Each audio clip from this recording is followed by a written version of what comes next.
ഇന്ന് ഓഫീസിൽ നിന്ന് വരുന്ന വഴി ഞണ്ട് വിൽക്കാൻ വെച്ചിരിക്കണം കണ്ടു. നേരെ അമ്മേനെ വിളിച്ച് ചോദിച്ചു ഞണ്ട് വേണമെന്ന്. അപ്പോൾ അമ്മ വേണമെന്ന് പറഞ്ഞു. അപ്പോൾ ഇത് ഞണ്ട് മേടിക്കാനുള്ള കാരണം എന്ന് വെച്ചാൽ ഇവിടെയുള്ള കള്ളുഷാപ്പിൽ ഫുള്ള് ഞങ്ങൾ ചോദിച്ചു. ഒരു 5 മണി ടൈമിൽ ഒക്കെ കഴിഞ്ഞിരിക്കുകയായിരുന്നു. പിറ്റേ ദിവസം വരാൻ പറഞ്ഞു. പിന്നെ നമ്മൾ ആ വൈബൊക്കെ വിട്ടു. അങ്ങനെയാണ് അവിടെ ഞണ്ട് കണ്ടത്. അപ്പോൾ ഇത് എങ്ങനെ ക്ലീൻ ചെയ്യാന്ന് അറിയില്ല. അപ്പോൾ ക്ലീൻ ചെയ്യുന്നത് ഒരെണ്ണം കാണിച്ചു തരാമെന്ന് ചോദിച്ചപ്പോൾ ഞാൻ വീഡിയോ എടുക്കാമെന്ന് പറഞ്ഞു. അങ്ങനെ എനിക്ക് ക്ലീൻ ചെയ്യാൻ പഠിപ്പിച്ചു തന്നു. അങ്ങനെ ഞണ്ട് കറി ഞാൻ സൂപ്പറായിട്ട് വെച്ചു.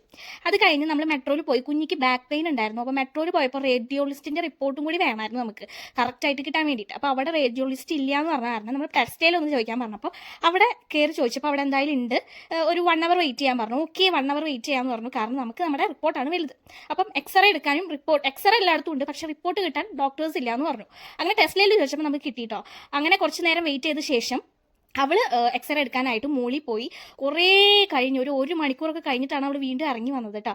അങ്ങനെ റിപ്പോർട്ടൊക്കെ ഒരു 1 അവറിനുള്ളിൽ നമുക്ക് വാട്സപ്പ് ചെയ്ത് തരാമെന്ന് പറഞ്ഞു. പിന്നെ അവിടുന്ന് നേരെ തട്ടുകടയെ വിട്ട് അവൾ മുട്ടയും കൊള്ളിയും ഞാനും അമ്മയും ബോട്ടിയും കൊള്ളിയും കഴിച്ച് നേരെ വീട്ടിൽ പോകണം. അപ്പോൾ ഇത്രയുള്ള video. Thank you so much.